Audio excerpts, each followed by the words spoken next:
Abra sua Bíblia comigo, no Evangelho de Lucas, capítulo de número 15. Enquanto você localiza o texto, eu quero render graças a Deus por essa oportunidade de estar aqui, mais uma vez, ministrando a sua palavra. Eu posso dizer que eu estou muito feliz. Como o Reginaldo usou ontem, o pastor Reginaldo, parece frase de pregador, parece jargão, mas eu estou de verdade muito feliz por tudo que Deus está fazendo aqui por esses dias. Poder retornar a esta casa, que é a minha casa também, eu fico muito feliz. Acompanhei essa obra desde o início. A gente congregou aqui quando ainda a igreja era de tábua. Teve um tempo que as construções das paredes foram feitas aqui no terreno, no lote, e aí ainda tinha a igreja de tábua e choveu. Não sei se tinha alguém nesse dia aqui. Tinha alguém? Tinha muita gente. Choveu e alagou tudo aqui, irmão. Tudo. Porque com o alicerce feito, né, ao redor não tinha por onde a água passar. E foi luta naquele dia. Eu lembro. O Josué, que estava aqui na sexta-feira, o filho do pastor José Roberto, ele estava me lembrando desse fato. E realmente a gente passou por muita coisa aqui. A minha mãe, ela foi uma das pioneiras também. Quando ela entrou para essa igreja, eu lembro que a minha mãe, ela, onde tinha gente, ela estava. Ela levava a gente para o centro espírita, católica, era tudo, irmão, só para pegar a cesta básica que eles davam, que naquele tempo, 2006, 2007, nossas condições ainda eram muito poucas. Meu pai bebia muito, os irmãos aqui vão lembrar, meu pai bebia muito, usava muita droga, apesar de sair para o bar e deixar o dinheiro para não faltar nada, mas ainda as coisas apertavam. E a minha mãe me levava para o centro espírita, eu e meus irmãos, levava aqui para a igreja católica, para a gente pegar a cesta básica. E quando o pastor iniciou o trabalho, debaixo do pé de árvore, a pastora Helena estava me contando que o meu irmão, o Emerson, mais velho, foi para lá, naquela árvore, mais ou menos, acho que foi aquela da frente ali, foi para lá e aprendeu a palavra. A pastora perguntou: você tem irmãos? Aí ele falou: tenho mais 3. A pastora falou: traga. E aí, no outro dia, o meu irmão levou a gente, e depois, quando a gente chegava em casa, a mamãe perguntava: o que vocês aprenderam lá? O que é que estão contando para vocês? A gente está aprendendo sobre a Bíblia, a gente está aprendendo sobre Jesus. Aí minha mãe perguntava: vão comer? Não, a gente não está com fome. A gente comeu lá, a pastora deu comida para a gente. E a minha mãe foi gostando disso, até que ela também foi alcançada.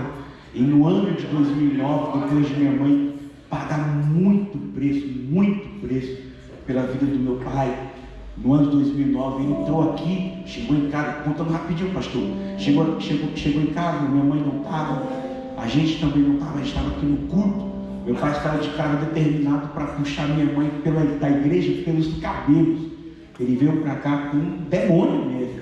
E aí tinha uma irmã pregando. Quando meu pai pisou o pé naquela porta, ainda de tábua, a igreja de tábua, a irmã começou a ser tomada no espírito de profecia e revelar a vida do meu pai todo dia. No final, na hora do apelo, ela falou de detalhes que ninguém sabia, nem a minha mãe, só o meu pai. E aí foi quando ele veio para o altar chorando, entregou a sua vida aos pés do seu Jesus no ano de 2009. E para a glória de Deus, está firme até hoje.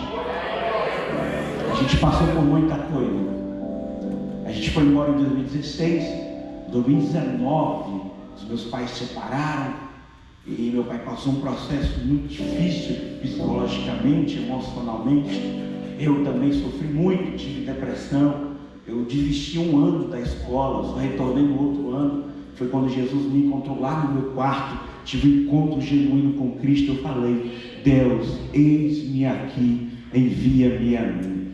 Estudando a Bíblia, não tinha agenda no fim de semana, mas todos os dias estudando a Bíblia de madrugada.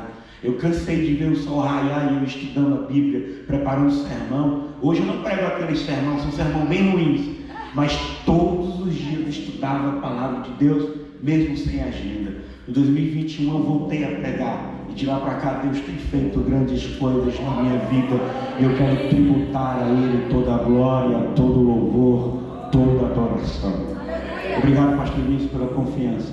Nós não nos conhecíamos pessoalmente, mas o Senhor já me acompanhava no Instagram. Também acompanho o seu Instagram, o Instagram da igreja, não perco nada. O pessoal responsável pela multimídia vai ver, toda hora aparece notificação: Nilson Ravan curtiu sua história, Nilson Ravan curtiu sua história. Eu acompanhei vocês, eu agradeço, pastor Nilson, pastora Graciela, isso. Muito obrigado pela confiança. Deus em Cristo possa abençoar a vida de vocês. Tiago, André, eu estou surpreso com o André. O André é desse tamanho, olha só como ele toca com tanta excelência para a glória de Deus. Quando ele falou que tinha 12 anos, eu não acreditei não. 12 anos. Mas que bom, fico feliz. Fico feliz de ver Deus usando vocês, o Iago, o Mike, o Gabriel que toca aqui, o Pablo.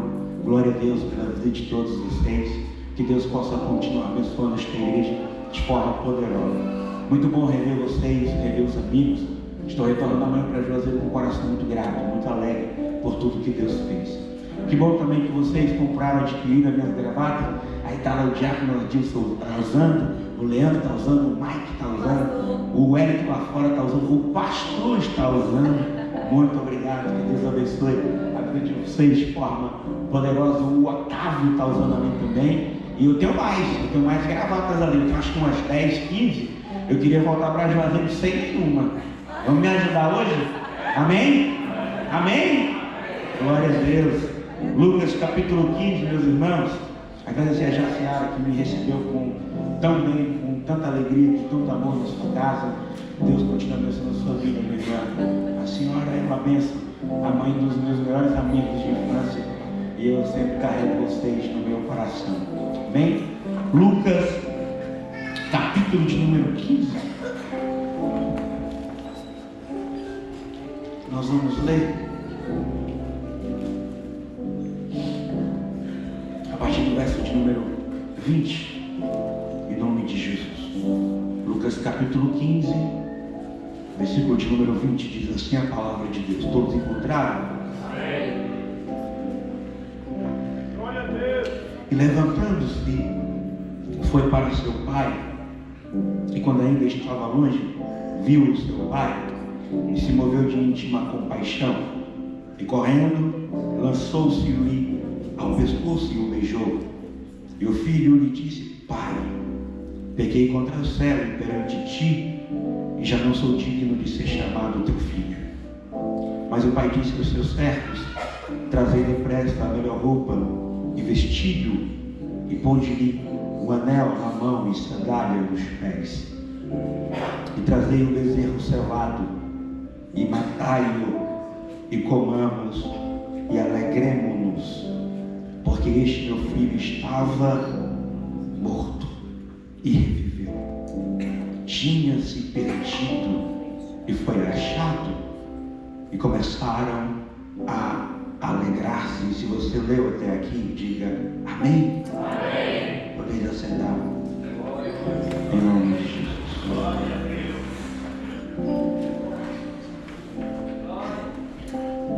Mandar um abraço também para os irmãos ali na Bahia que estão acompanhando através da live do Instagram. Deus abençoe a vida de vocês de forma especial. Se você pode, carinhosamente, pergunte a alguém que está perto de você: qual tipo de filho você tem sido para Deus?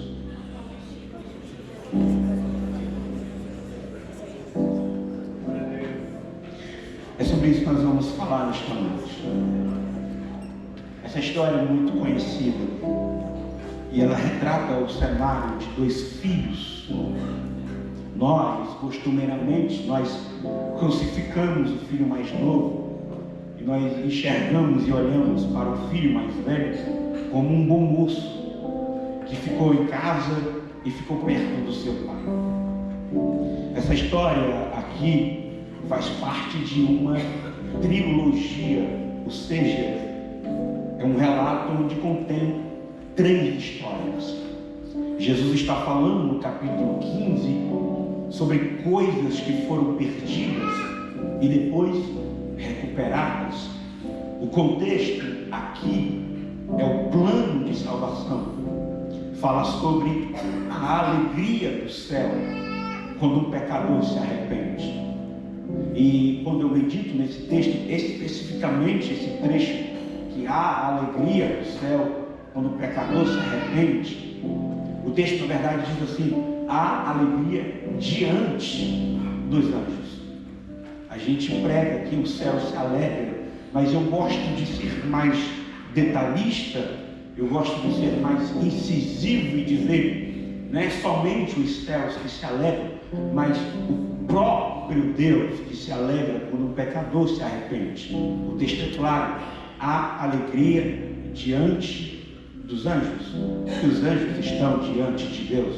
Isso me faz pensar: Deus se alegra quando o pecador se arrepende. O primeiro exemplo que Jesus dá no capítulo de número 15, ele falou sobre um contexto de 100 ovelhas, que uma se perdeu e depois fora recuperada. Depois, no contexto de 10 moedas, que uma perdida também fora recuperada. Mas na terceira história, curiosamente, se você olhar com atenção para os detalhes dessa história, para os detalhes desse texto, você percebe que ambos os filhos estão perdidos, desconectados, totalmente sem conexão com aquilo que era o sentimento do pai para com os filhos. Eu vou devagar nessa noite, é como se fosse um culto de ensino, como o pastor falou. Eu vou devagar para você entender essa passagem, entender essa pregação, essa mensagem. Talvez eu não consiga gritar por causa da voz, mas eu gostaria que você entendesse isso. Os dois filhos, eles estão perdidos, estão longe do sentimento do pai. A diferença é que um ficou em casa e o outro saiu de casa. O filho mais moço, que nós chamamos de filho pródigo, a primeira vez que ele fala com o pai na história, ele olha para o pai e diz o seguinte: pai, dá-me a parte dos bens que me pertencem. Se você pode, repita comigo: dá-me. Esse é o texto, essa é a palavra que o filho mais novo, o filho pródigo, vai falar para o pai: pai, dá-me a parte dos meus bens que me pertencem. Ele está revelando aqui qual é a base do relacionamento dele com o pai. A visão dele no fato de se relacionar com o pai está fundamentada na base do dar-me. A primeira vez que ele vai falar com o pai, no texto é dizer: dá-me. O que vai levá-lo a ter comunicação com o pai é a necessidade de dizer: dá-me. Esse filho aqui é o filho que fundamentou o seu relacionamento com o pai na visão do dá-me. Só que o filho mais velho, a única vez que ele vai falar com o pai, ele olha para o pai e diz: pai, sirvo-te há tanto tempo, nunca transgredi o teu mandamento e nunca me deste um cabrito para alegrar-me com os meus amigos. Ele está revelando aqui qual é a base do relacionamento dele com o pai. A base do relacionamento do filho mais velho com o pai é a necessidade de dizer: sirvo-te. Qual é a base do mais novo? Dá-me. Qual é a base do filho mais velho? Sirvo-te. Deixa eu dizer algo ao seu coração. É muito perigoso, é um perigo muito grande quando nós fundamentamos o nosso relacionamento com o pai apenas na visão do dá-me e apenas na visão do sirvo-te. É um perigo muito grande quando todas as vezes que nós vamos falar com o pai é apenas para dizer dá-me. Quando tudo aquilo que nos faz lembrarmos de Deus é apenas a necessidade de falar: dá-me. Quando nós transformamos a oração apenas em um meio de pedir coisas a Deus e nunca em um meio de construir relacionamento, comunhão e intimidade com Deus. Imagina aqui uma coisa comigo. Eu gosto de ilustrar algumas coisas, algumas histórias para você entender melhor o texto. Imagina que agora um amigo, ele te liga, ele diz: olha, boa noite, tudo bem? Estou precisando de 5 mil reais. Você consegue me emprestar? É para pagar uma dívida. E eu lhe garanto, daqui uma semana eu lhe devolvo o dinheiro. Você empresta para ele paga a dívida. Com uma semana ele retorna o dinheiro para você. Mas ele vai passar 1 ano sem falar com você. No ano seguinte ele liga para você de novo e diz: olha, boa noite, tudo bem? Agora estou precisando de 10 mil reais. Você empresta para ele, ele paga a dívida. Com uma semana ele retorna o dinheiro para você, mas ele passa novamente mais 1 ano sem falar com você. No ano seguinte ele te liga de novo. Você está sentado, você olha pela tela do celular e você fala: vixe, lá vem ele pedir dinheiro de novo. Sabe o que é isso? Está na hora da gente pensar o que é que Deus pensa quando alguns crentes dobram os joelhos para orar. Está na hora de nós pensarmos o que é que Deus fala, o que é que Deus imagina quando você dobra os seus joelhos. Será que tudo aquilo que te faz levar ao ambiente de oração é apenas quando a conta está prestes para pagar e você não tem o dinheiro? Será que tudo aquilo que te faz levar à oração é quando a comida está faltando? Será que tudo aquilo que te faz levar ao ambiente de oração é quando a luta chega, a dificuldade aperta, quando a doença chega, quando o luto chega? Ou será que independente da situação, você entra no seu quarto, você dobra os seus joelhos e diz: Pai, as coisas não estão do jeito que eu quero. As coisas fugiram do meu controle. Eu não estou tendo mais capacidade para dominar isso daqui. Eu estou encontrando dificuldade nisso, eu estou encontrando dificuldade naquilo, mas eu entendo e reconheço: Tu és o meu Pai, e eu entrego nas Tuas mãos, porque independente do cenário, eu venho aqui me prostrar. Independente da situação, eu venho aqui te adorar, porque cenários e situações não vão interferir a minha adoração ao Deus dos céus. Quem tem mãos para levantar e receber isso daqui, Deus, Ele vai te dar graça, Deus, Ele vai te dar força, Deus vai te dar ânimo, Deus vai te dar maturidade espiritual, para que independente das circunstâncias, independente dos cenários, independente das situações, você possa cultivar a oração, você possa cultivar o seu momento de comunhão com Deus, o seu momento de intimidade. Eu não vim pregar chave de casa, eu não vim pregar chave de casa, mas eu vim ministrar para vocês nesta noite. Este ano vai ser um ano que Deus vai visitá-los. Gente que não tinha mais vida de oração vai voltar a orar. Gente que não tinha mais vida de consagração, jejum, vai voltar a consagrar, porque Deus vai te visitar por estes dias, vai te levantar, vai te reerguer e te dar forças para caminhar.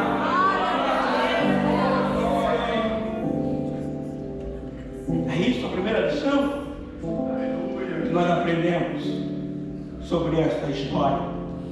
Só que o filho mais velho, ele também tem uma situação e postura tão preocupante como a do mais novo, porque a única fala dele com o pai é: sirvo-te. Posso dizer uma coisa aqui? Deus tem toda a alegria de ter a gente servindo a Ele, mas a maior alegria de Deus é a comunhão e liberdade de filho que nós temos com Ele. Essa linguagem do servo é a linguagem do Senhor e do servo, do patrão e do funcionário. Só que não cabe essa formalidade não cabe na informalidade, na harmonia do relacionamento da paternidade. Um dia Jesus ele olhou para os discípulos e disse o seguinte: olha, eu não vejo vocês apenas mais como meus servos, mas eu vejo vocês como meus amigos. 382 vezes nos evangelhos Jesus se referiu ao Pai. Em 380 vezes ele chamou o Pai de Pai. Apenas 2 vezes ele chamou o Pai de Deus. Talvez você diga: não, mas é porque ele é o Filho unigênito. Não é só por isso. Um dia os discípulos disseram ao Senhor: Senhor, ensina-nos a orar. Eu acho extraordinário que Jesus lhe disse: olha, todas as vezes que vocês forem orar, orem assim: Pai nosso que estais nos céus. Pai nosso que estais nos céus. O que Jesus estava dizendo era: tenha Ele como Deus, respeite Ele como Deus, mas se relacione com Ele como Pai. Veja Ele como alguém que você fala e Ele te ouve, como alguém que quer ter comunhão. Veja Ele como alguém que quer ter liberdade. Veja Ele como alguém que quer ter relacionamento com você. Então quando você for orar, você ore assim: Pai nosso, Pai nosso, Pai nosso, Pai nosso, Pai nosso. Ele é mais do que o seu Senhor, Ele é mais do que o seu Deus. Ele é o teu Pai, Ele é o teu Pai, Ele é o teu Pai, Ele é o teu Pai. Glória a Deus. As únicas 2 vezes que Jesus se referiu ao Pai como Deus foi na cruz, quando Ele disse: Deus meu, por que me desamparaste? Mas aquela não foi a última fala de Jesus na cruz. A última fala de Jesus na cruz foi: Pai, em tuas mãos eu entrego o meu espírito.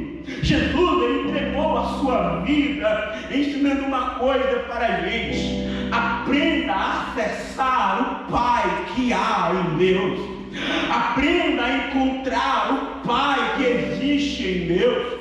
Ele não é um Deus distante, Ele não é um Deus inacessível, não. Ele é o teu Pai.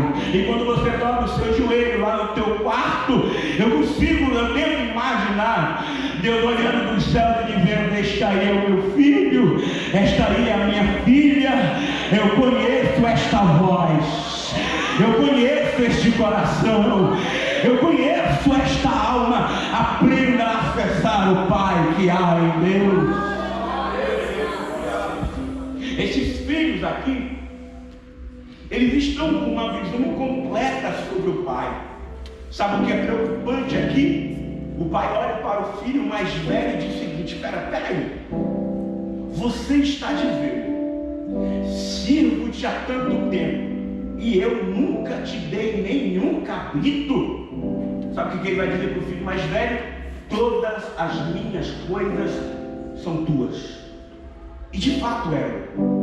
Porque a gente, quando pensa em repartir bens para filhos, herança, o nome, estava tentando lembrar. Quando a gente pensa em herança, a gente acha que no contexto do Oriente é como no Ocidente, 50 para cada. Não, são 2 filhos.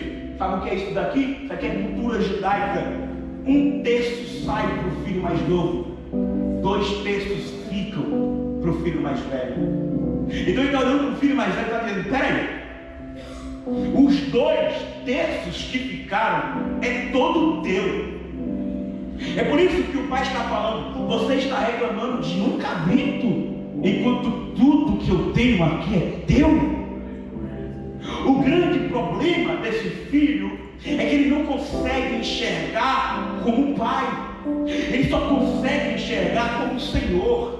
E por isso o relacionamento dele é: sirvo-te. O que Jesus está dizendo é o seguinte: enquanto você não aprender a enxergar o Pai que existe nele, você nunca vai conseguir desfrutar dos privilégios que é apenas para os filhos.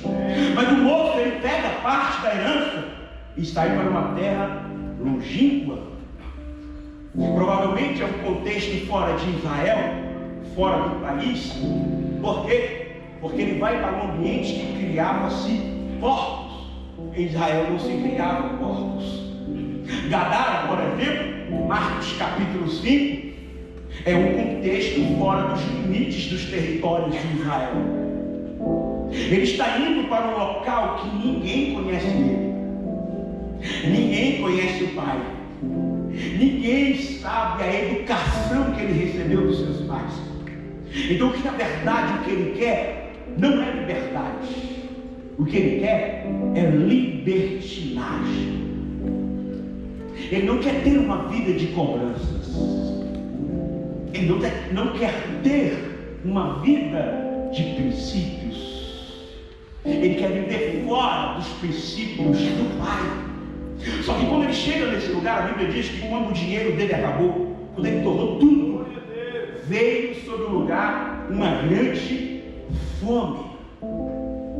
Você pode parar, talvez, e dizer: nossa, que pena, hein? Que pena desse moço.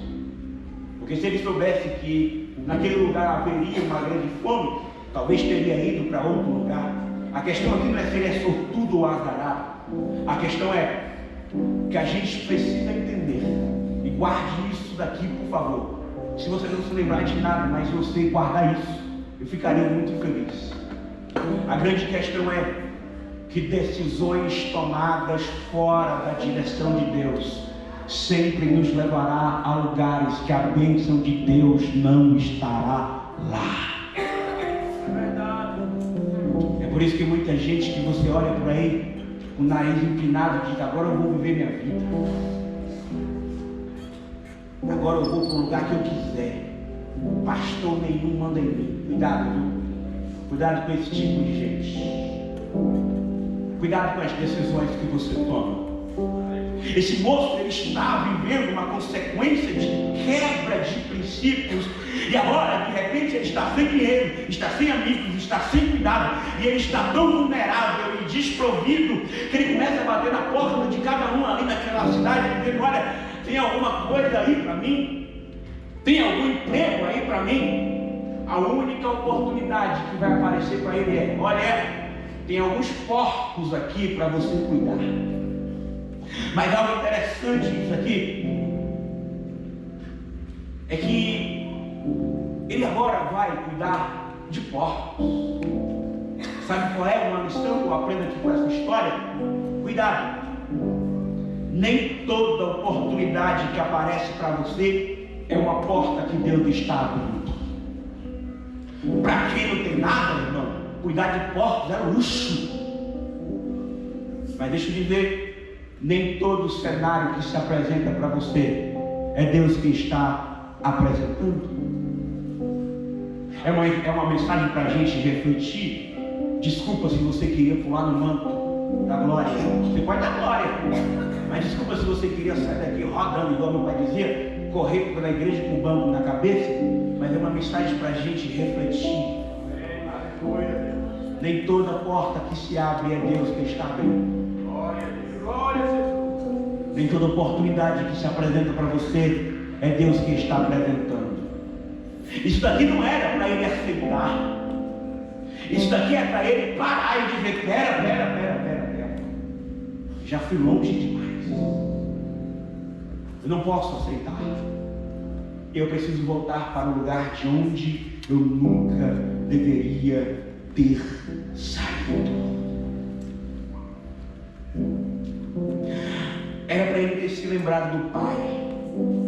Era para ele ter se lembrado do ensinamento que ele havia recebido.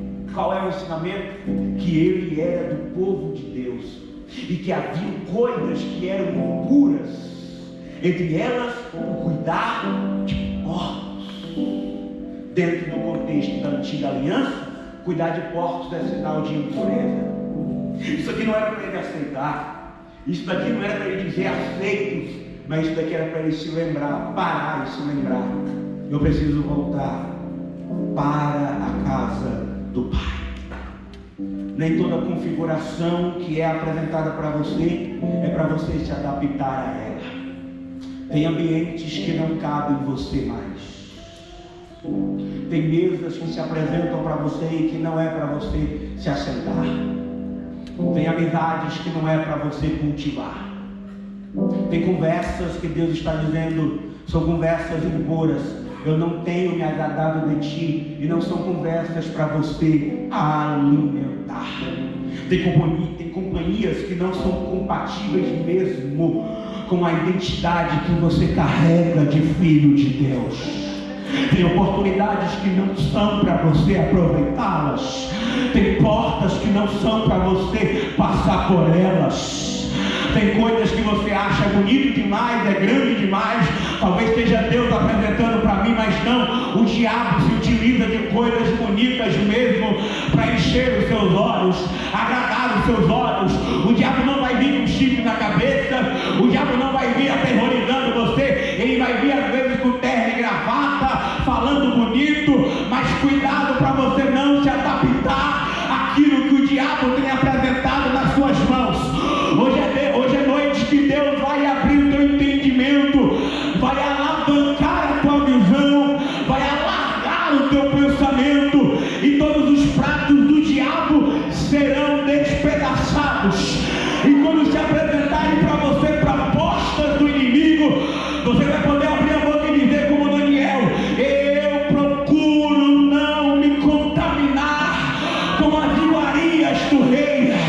Quando se apresentarem coisas muito boas para você e que você sabe que está vivendo uma vida fora dos princípios de Deus, cuidado. Talvez seja inimigo se apresentando para você, mas Deus vai te dar clareza, Deus vai te dar visão, Deus vai te dar entendimento, e o inimigo não vai te tirar da casa do Pai. Quantos podem levantar as mãos e dar glórias ao Deus dos céus?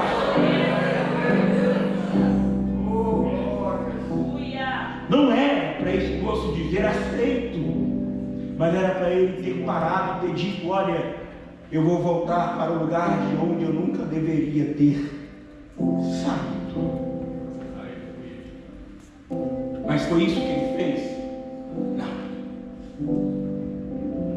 Ele parou e disse: é para cuidar de porcos? Aceito. É para cuidar de porcos? Bora! Vamos! E nesse ponto aqui, ele chega no período mais terrível da sua história. O que Jesus define para manifestar quão terrível foi esse tempo é que a Bíblia diz que, cuidando de porcos, ele desejava. Você pode repetir comigo esse termo aqui, por favor? Só para você focar aqui na mensagem e não perder a atenção. Diga comigo: ele desejava. Mais forte, ele desejava. Você vai concordar comigo que uma coisa é fome, outra coisa é desejo, ok? Por quê? Porque desejo tem a ver com a mente, a fome tem a ver com o intestino. Deixa eu te dar um exemplo aqui. Imagina, por exemplo, que você está numa churrascaria, você come todo tipo de carne possível. Você está agora cheio, você está agora farto, e você olha para o garçom e diz: olha, por favor, me traga um pudim. Acho que o Iago não pediria, tudo bem? Ele olha para você e fala assim: olha, que pena, viu? Acabou o pudim. Você sai do restaurante com fome? Sim ou não? Não.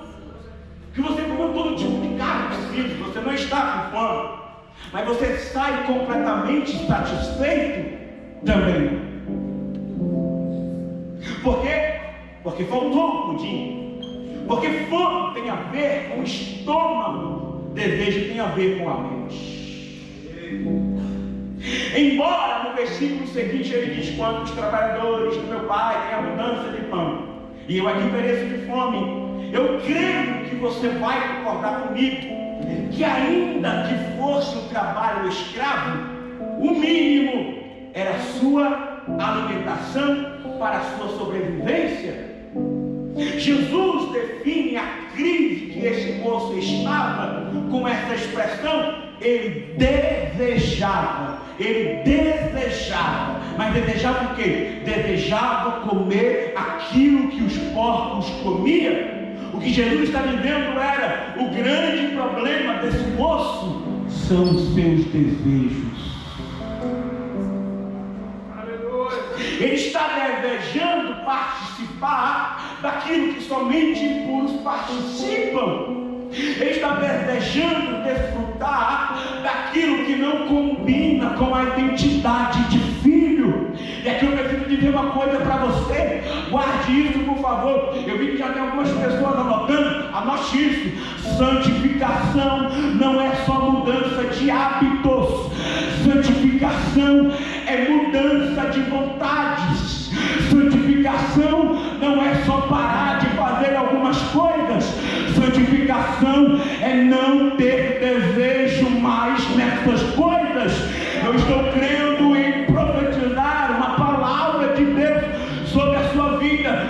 Deus vai trabalhar na sua mente. Deus vai trabalhar no seu coração.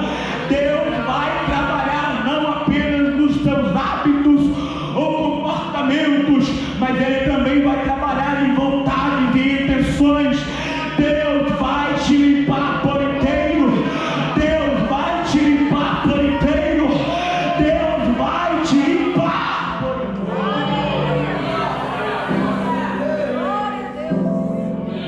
O problema aqui não é só fome.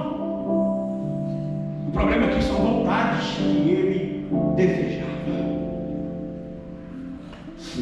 Quando ele chega nesse momento aqui, aí a restauração, graças a Deus estou com tempo, obrigado, pastor Wilson. Quando ele chega nesse momento aqui, aí a restauração do pródigo inicia. E Jesus constrói essa restauração com dois verbos. Quantos verbos? Quantos verbos? Dois verbos. O primeiro verbo ele diz: então caindo em si. Qual é o verbo aqui na frase? Vamos lembrar o tempo de escola: cair. Primeiro verbo: cair em si. Então, caindo em si, disse: quantos trabalhadores de meu pai têm abundância de pão, e eu aqui pereço de fome.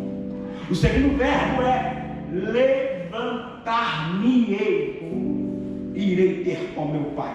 Só o início da frase: levantar-me-ei. Primeiro verbo: cair. Segundo verbo: levantar. Escute isso daqui: toda restauração ela precisa passar por esses dois princípios. Primeiro, cair em si. Segundo, se levantar. Cair em si é um processo diferenciado. É fazer uma leitura do porquê as coisas estão do jeito que estão. Quais princípios foram quebrados? Quais erros foram cometidos? Cair em si é entender como que chegou do jeito que está. Só que isso daqui não mudou o pródigo apenas. Por quê? Porque depois que ele cai em si, a Bíblia diz que ele se levantou e entendeu que era hora de voltar para o Pai.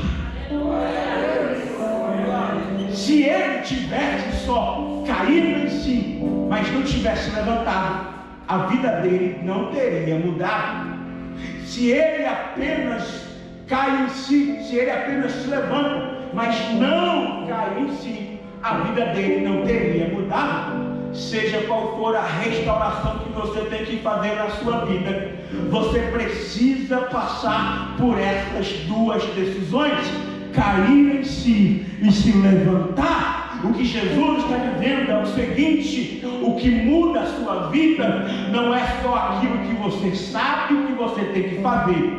O que muda a sua vida é aquilo que você sabe que você tem que fazer, mas você decide fazer, se levanta e faz. Por quê? Porque se você sabe, mas não faz, não muda. Se você sabe, mas não renova a aliança com Deus, não muda.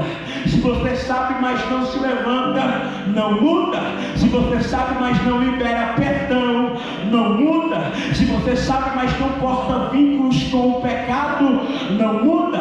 Se você sabe, mas não se posiciona diante das responsabilidades que você tem que tomar na sua vida, nada vai mudar. Se você só sabe, já caiu em si, mas não teve coragem de levantar e fazer, as coisas permanecerão do mesmo jeito que está. Só que eu tenho uma boa notícia para vocês nesta noite.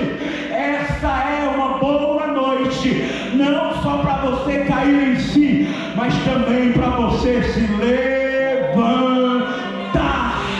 Hoje é uma noite para você parar, reanalisar o que você tem feito com a sua vida, mas também se levantar. Quando chega a notícia para Neemias, os muros foram derrubados, as portas de Jerusalém foram vendidas a fogo. O que é que Neemias vai fazer? Eu acho extraordinário. Neemias vai se assentar, chorar, orar e jejuar. O mês era o mês de Quisleu, representando mais ou menos o 9º mês do calendário judaico. Capítulo 2 inicia no mês de Nisan, no 20º ano. E Neemias se levantou, mas como ele está escrevendo, ele escreve na primeira pessoa. No mês de Nisan, no ano 20º, eu me levantei.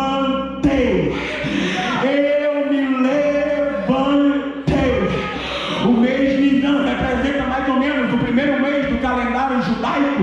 Isso me leva a entender, Neemias passou 4 meses orando e jejuando, consagrando e chorando e assentado. Mas ele entende, já chorei demais, já orei demais, já busquei a estratégia com Deus, agora é a minha hora de levantar. Agora é a minha hora de levantar e fazer alguma coisa. Esse moço, ele para. É como se ele tivesse recebido uma iluminação de Deus. Ele cai em si, ele se levanta, e o sentimento é: o que é que eu estou fazendo aqui, pelo amor de Deus? E tem outra coisa rica aqui, é que ele diz: levantar-me-ei e irei voltar para o meu. Você sabe o texto? Para o meu? Peraí. Ele não diz que vai voltar para casa. Ele diz que vai voltar para o meu Pai. Então, na verdade, ele nunca sentiu saudade de casa. Ele sentiu, na verdade, saudade do Pai. Sabe o que é isso aqui? O Evangelho não é sobre o lugar. O Evangelho é sobre uma pessoa. A pessoa bendita do nosso Deus. João capítulo 6. Após Jesus pregar aquelas mensagens duras, sabe aquelas mensagens duras que a gente vem do culto de ensino e que a gente volta pensando, passa a semana pensando na mensagem, refletindo e tentando mudar, tentando praticá-la. Sabe essas mensagens duras? Jesus pegou essa mensagem dura assim. Todo mundo foi embora. Ah, se é para ouvir uma mensagem dura dessa, não vou ficar. Já viu que tem gente assim? Basta ser confrontado que ele vai embora. Basta ser confrontado que ele se levanta contra. Jesus prega essa mensagem dura. Todo mundo vai embora. Jesus olha para os discípulos e diz, lá no versículo 60 mais ou menos, no finalzinho do capítulo 6, ele olha para os discípulos e diz: espera aí, vocês também não vão com eles? Pedro toma a palavra e diz: a quem iremos nós, se só tu tens palavras de vida eterna? A gente prega muito esse texto dizendo que Pedro falou para onde, mas ele não disse para onde, ele disse: a quem iremos nós? Sabe o que Pedro está dizendo? Não existe outra pessoa, não existe outro ambiente, Não existe alguém que possa transformar a nossa vida como tu transformou a nossa. Evangelho não é sobre lugar, Evangelho é sobre uma pessoa, a pessoa bendita do nosso Deus. Irmão, eu sei que você está com sono, eu sei que você está cansado. Foi uma semana intensa de congresso. Tem gente que está trabalhando aqui já tem 15 dias em prol do congresso que passou. Mas pelo amor de Deus, levanta essa mão, dá um grito de glória a Deus aí. O Evangelho de Jesus Cristo é sobre a pessoa dele. Ele diz: levantar-me-ei e irei ter com meu Pai, com meu Pai, com meu Pai, porque eles sentiam saudade do afeto, do abraço, do aconchego do Pai.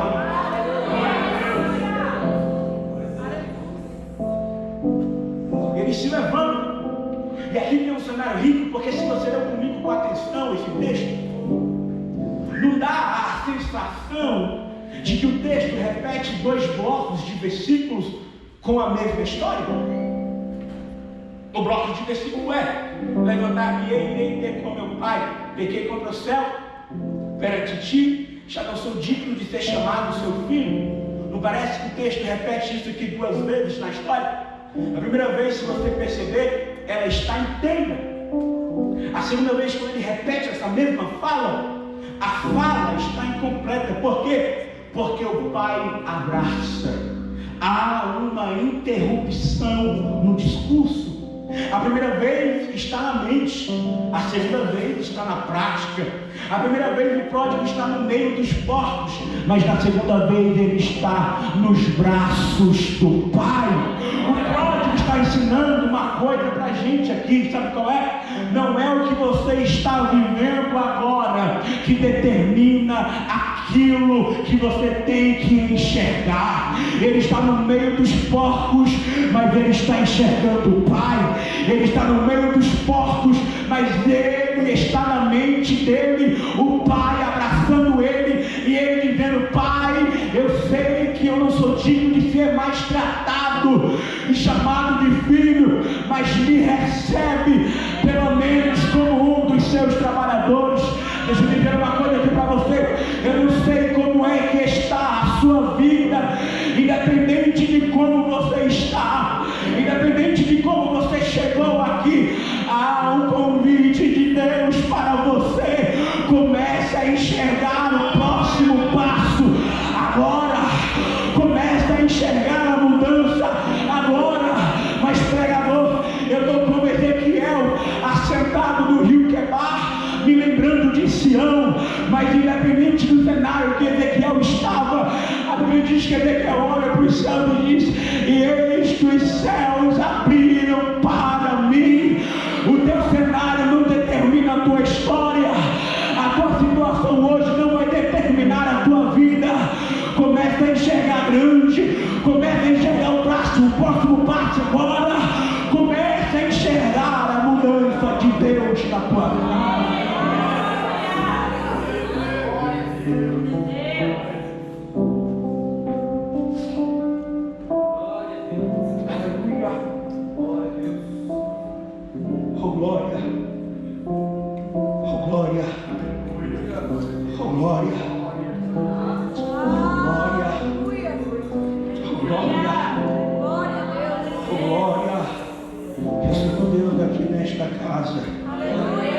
O número está reduzido, mas a presença de Deus está neste lugar.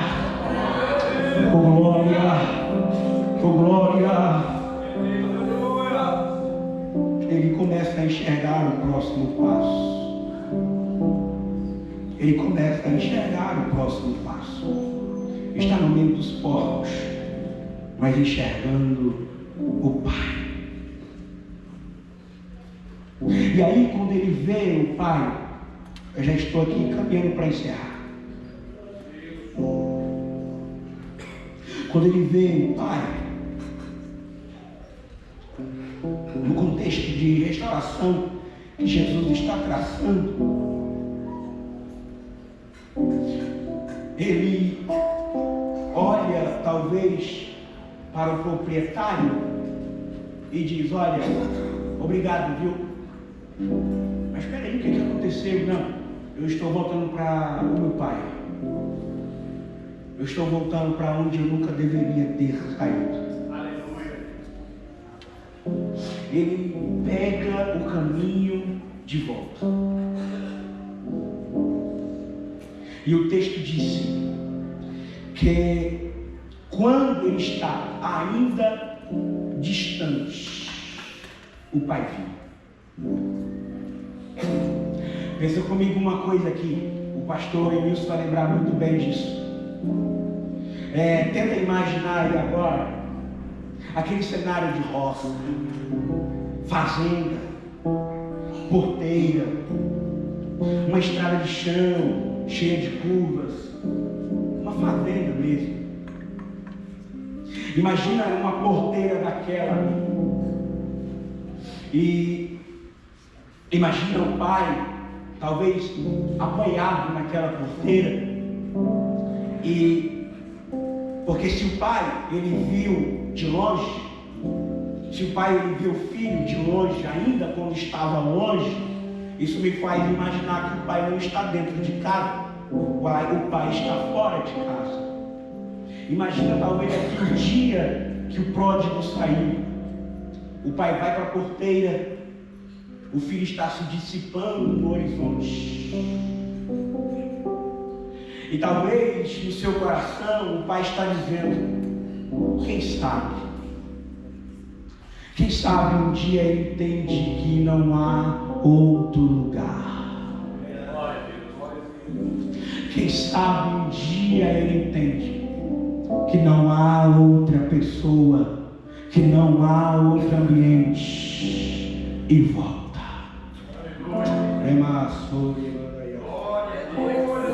Eu sei que Deus está falando com gente aqui nesta noite.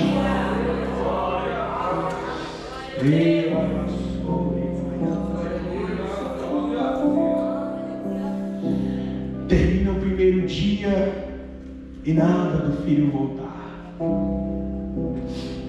O segundo dia começa, o pai está na porteira e o pai dizendo: quem sabe ele cai em si e entende que essa sempre será a sua casa e volta. O segundo dia termina, o filho não volta para casa. O terceiro dia começa, vão passando dias. O que é isso que você está querendo dizer, Ravana? Eu estou dizendo para você que Deus, Ele está esperando você voltar desde o dia que você virou as costas para Ele. O pai está na porteira, o filho veio. Quando ele veio, ele não se contenta, ele corre, ele abraça e ele inicia o discurso dizendo: pai, eu pequei contra ti, não sou digno de ser chamado seu filho. O pai abraça e diz assim: epa, para, aqui não é lugar de discurso, aqui é lugar para perdão, aqui não é lugar para lembrar de onde você saiu, aqui é lugar da graça te encontrar, aqui não é lugar para você estar lembrando dos seus pecados, aqui é lugar de você ser abraçado pelo Pai, alcançado pelo sangue carmesim derramado na cruz. O discurso é interrompido. Três coisas aqui que mostram que o pródigo fala, na verdade, que mostram que ele não tinha mais a mesma mentalidade. Primeira coisa que ele vai falar, ele olha para o pai e fala o seguinte: pequei contra o céu e perante ti. Ele diz: olha, perante ti eu pequei, mas contra o céu. A primeira coisa que o pródigo entende e que mostra que ele entendeu que o grande problema do pecado não é na horizontal, mas sim na vertical. Ele diz: pequei contra ti, pequei, mas também contra os céus. O problema do pecado não é que você apenas entristece a Deus. O problema do pecado não é apenas que você você entristece pessoas. O problema do pecado é que ele quebra a sua comunhão com Deus. O problema do pecado é na vertical. Ele te separa de Deus. Ele diz: Pai, embora foi perante ti, eu sei que foi contra Deus. Ele vê que o grande estrago na sua vida foi na vertical e não apenas na horizontal. Segunda coisa que o filho vai dizer, que mostra que ele está com uma mentalidade renovada. Ele vai dizer o seguinte: Pai, já não sou digno de ser chamado teu filho. O pai olha para ele e fala assim: verdade, a partir de hoje você vai morar na casa do cachorro. É isso que o pai fala? O pai está abraçando ele e dizendo assim: você pode até não ser digno, só que nada vai fazer você deixar de ser meu filho. Porque ainda que um pecado te separa de Deus, tem uma coisa que ninguém consegue tirar de você: a identidade de filho de Deus. Você foi comprado e selado pelo sangue de Jesus. O pecado mancha você, o pecado suja você, o pecado rouba a sua inocência, mas ele não rouba a identidade de filho. Quantos aqui nesta noite são filhos de Deus e pode levantar as suas mãos e dar glórias a Deus aí onde você está?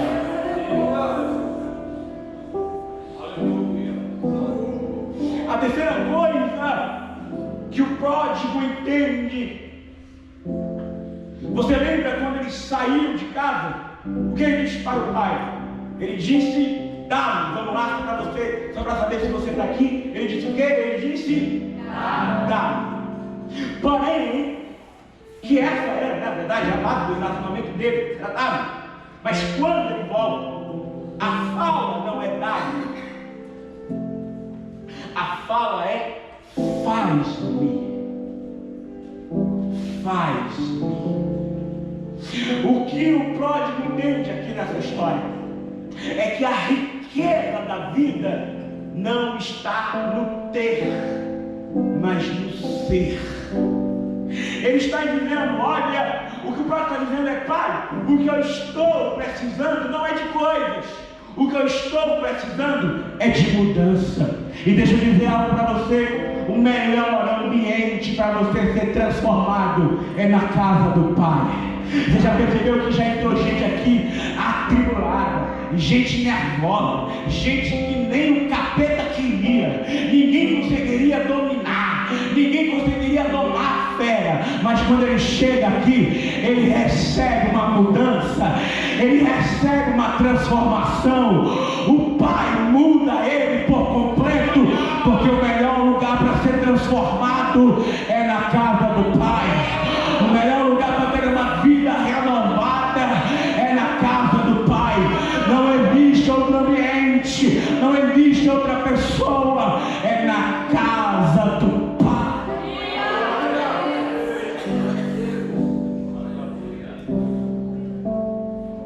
Outra lição: quando o filho volta para casa, o pai dá a ele 4 coisas. Ele deu 4 coisas para o pródigo. Primeiro, ele deu sandália. Segundo lugar, ele deu roupa. Terceiro lugar, bezerro cevado. Quarto lugar, terceiro lugar, ele deu anel. Quarto lugar, ele deu bezerro cevado. Perceba que os 3 primeiros presentes são unidades de tamanho. Ele dá roupa, anel e sandália. Irmão, olha para cá que isso aqui é muito forte. Os três primeiros presentes eram unidades de tamanho. Ele dá roupa, anel e sandália. A roupa que cabe em mim, talvez não cabe em você. O anel que cabe no seu dedo, talvez não cabe no meu. Os sapatos, as sandálias que cabem nos meus pés, talvez não cabem nos teus. O que é isso, pregador? Eu não sei quanto tempo o filho passou longe do pai, mas quando ele volta, a roupa ainda dá, o anel ainda cabe no seu dedo, as sandálias ainda cabem nos seus pés. O que é isso, Ravão? Não tem como crescer longe da casa do pai. Ele passou tanto tempo longe do pai, mas nada cresceu. Não tem como crescer longe do pai. Eu estou pregando talvez para pessoas aqui que por esses dias o inimigo investiu pesado contra a sua vida. Eu estou pregando para pessoas nesta noite aqui que por esses dias o inimigo investiu pesado contra a tua família, contra a tua casa, e talvez ele esteja dizendo para você: olha, saia da igreja, porque existem prazeres do mundo que você não vai desfrutar aqui. Existem privilégios que você vai desfrutar no mundo que talvez você não vai desfrutar na presença de Deus. Mas eu vim liberar uma palavra sobre a sua vida: não saia da presença de Deus, porque é aqui que você vai crescer, é aqui que você vai prosperar, é aqui que você vai frutificar. Não, irmão, levanta a mão, porque isso aqui é profético. É aqui que você vai ganhar, é aqui que você vai conquistar, é aqui que Deus vai te abençoar. É na casa do Pai, é na casa do Pai, é na casa do Pai. Quantos podem dar glórias a Deus?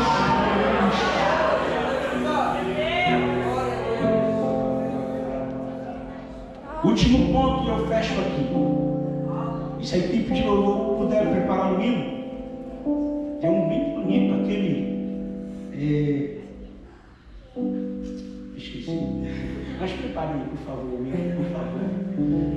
Esqueci o hino. Último ponto que eu fecho aqui.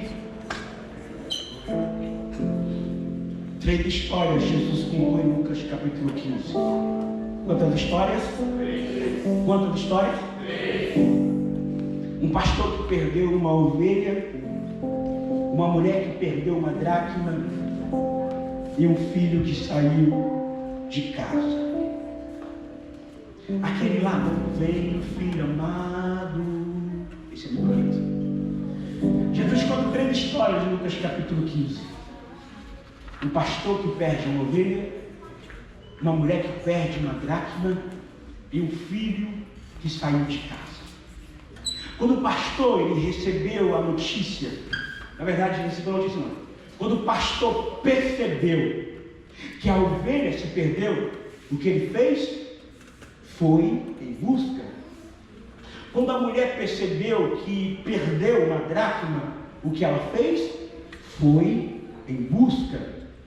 Quando o pai ele viu o filho sair de casa, o que ele fez? Ele está parado e talvez tenha um dos servos olhando e dizendo: espera aí, o Senhor não vai fazer nada? O Senhor não vai buscá-lo? Não. Mas o que é que o Senhor vai fazer? Eu vou fazer uma coisa só. Por favor, vai lá no campo, pegue um bezerro e separe para ele. Espera aí, o seu filho está saindo de casa e o Senhor não vai ir trazê-lo de volta. O que é que o Senhor vai fazer? Eu vou preparar uma festa, porque eu sei que ele pode ir e passar por onde ele quiser, mas nunca ele vai encontrar um lugar igual à casa do Pai.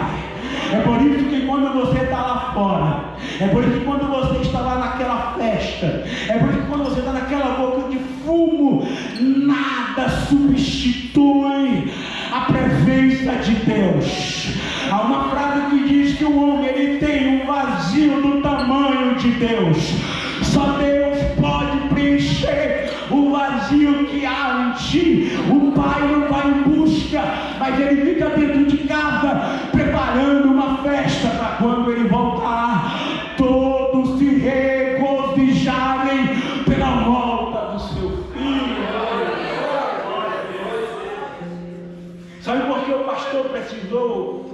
buscar a ovelha? Porque era um animal. Sabe por que a mulher precisou buscar a dracma? Porque era um objeto.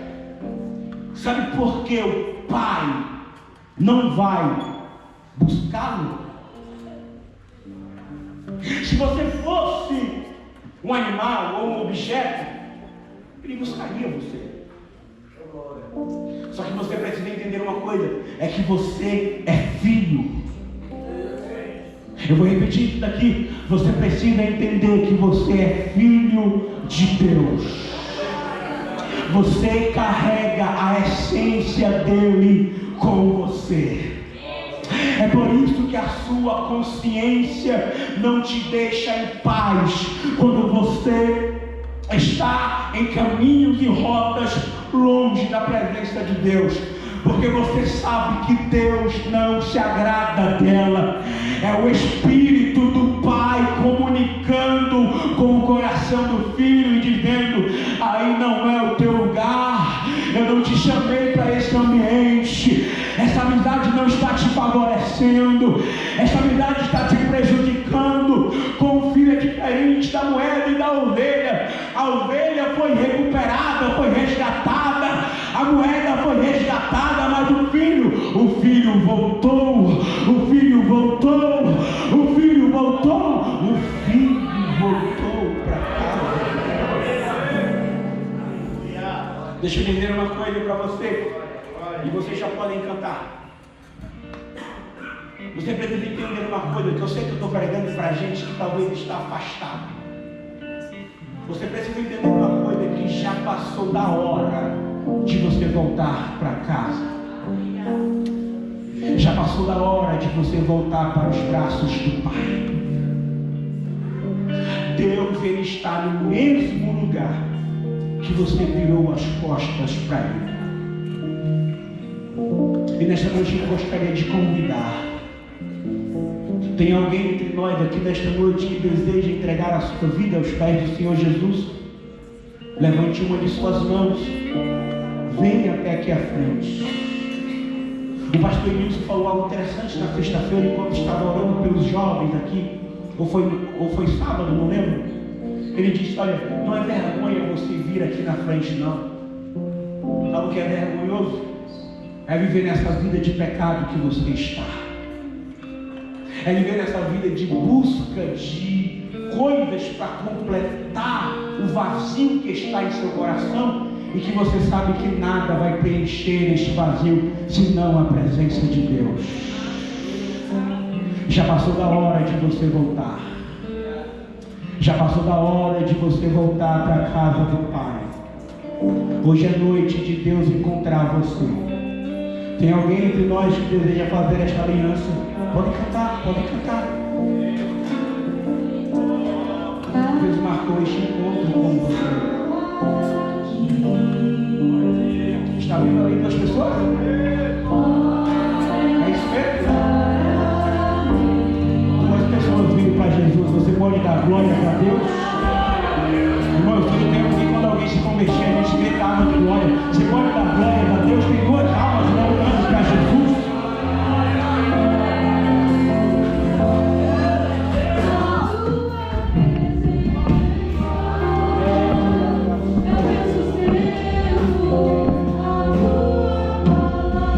Eu sei que tem mais. Eu sei que tem mais. Deus te chama. Deus te ama. Eu estou todo arrepiado aqui, irmãos. Eu sinto a presença de Deus aqui neste lugar. Vem,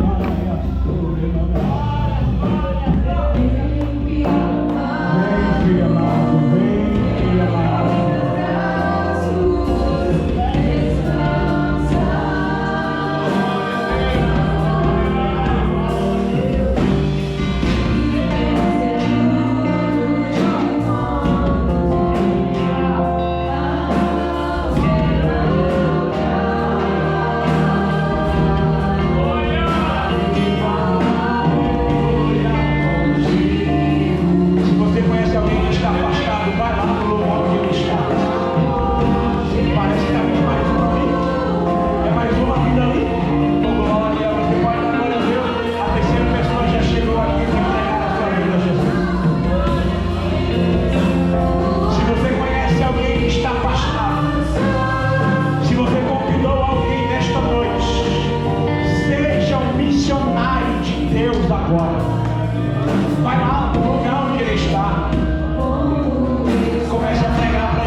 Ele, traga-o até aqui, porque Deus, Ele quer salvar vidas nesta noite.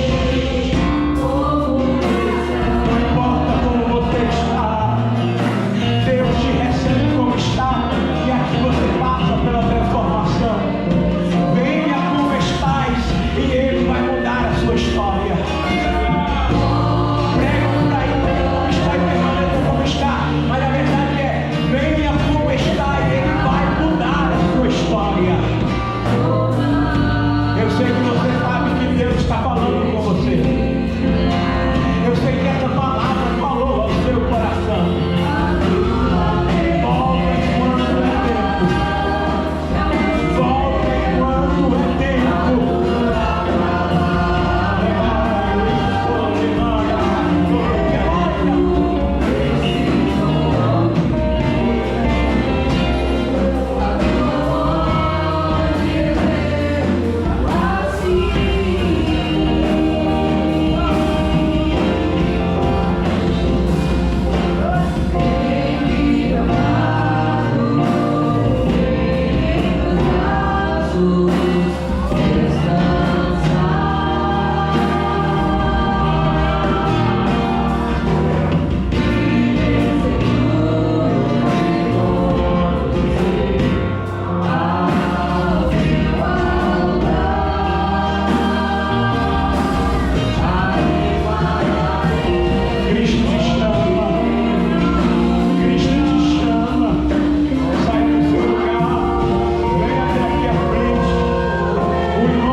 Eu sei que Deus está falando com gente aqui ainda.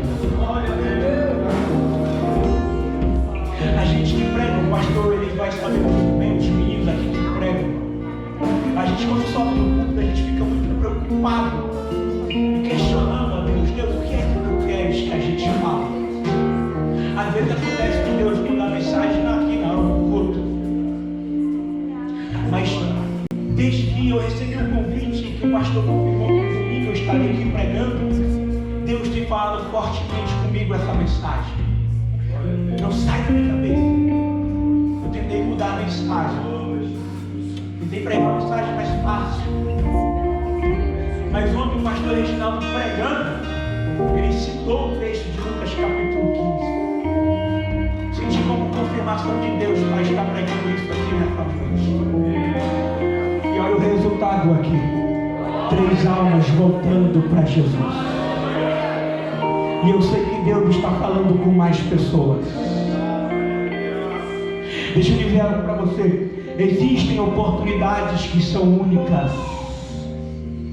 Existem oportunidades que não voltam mais.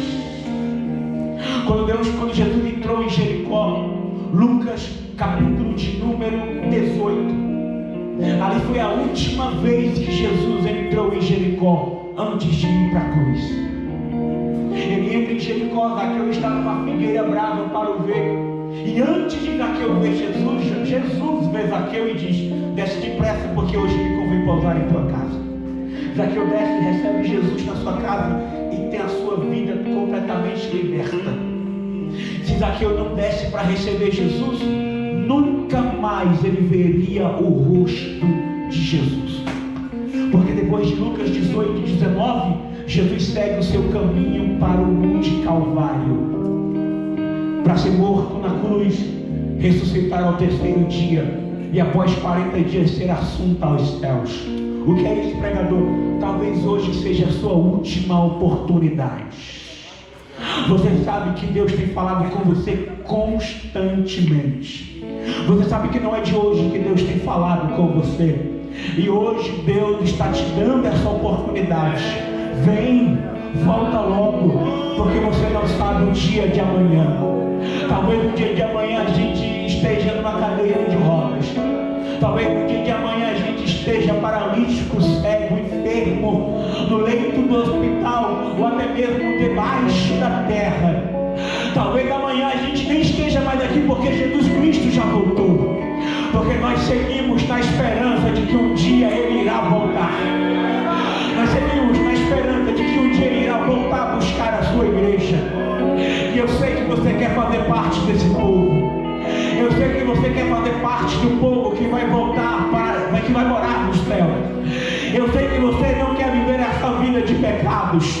Eu sei que é muito forte essa sensação de convite para voltar e até sair daí e vir até aqui à frente. O inimigo luta, ele luta, dá uma fraqueza nas pernas, você não tem forças, você fica relutando, mas hoje Deus, Ele quer salvar. Enquanto é tempo, eu preciso insistir, irmão. Eu ainda estou no meu tempo, eu preciso insistir aqui. Sabe por quê? Lá na Bahia eu tenho um amigo, meu melhor amigo de lá. Ele é pregador também.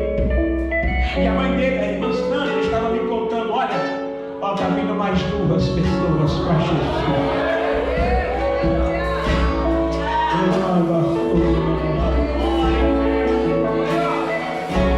A irmã Sandra estava me contando que ela estava grávida desse meu amigo Eduardo. Ela estava passando por uma situação muito complicada. Na verdade, o Eduardo já tinha nascido, mas estava no hospital, passando por problemas de saúde. Um bebezinho, uma criança. E ela disse: hoje eu vou na igreja dos crentes. Se me fizerem um convite, eu vou lá na frente aceitar Jesus. Ela disse que foi para a igreja, foi para o culto, ouviu a pregação, esperando um convite para aceitar Jesus. Naquele dia não fizeram o apelo. Naquele dia não fizeram o convite. Ela voltou para casa chateada, mas ela estava tão convicta de que queria aceitar a Jesus, porque ela fez um voto com Deus: se o meu filho ser curado, eu vou servir a esse Deus dos crentes. O Eduardo recebeu alta no hospital, foi curado, e ela depois voltou para Jesus. Hoje Eduardo é um pregador da palavra. E eu preciso insistir. Vem, a porta da salvação está aberta. Cristo te chama, Cristo te ama, Ele quer te salvar.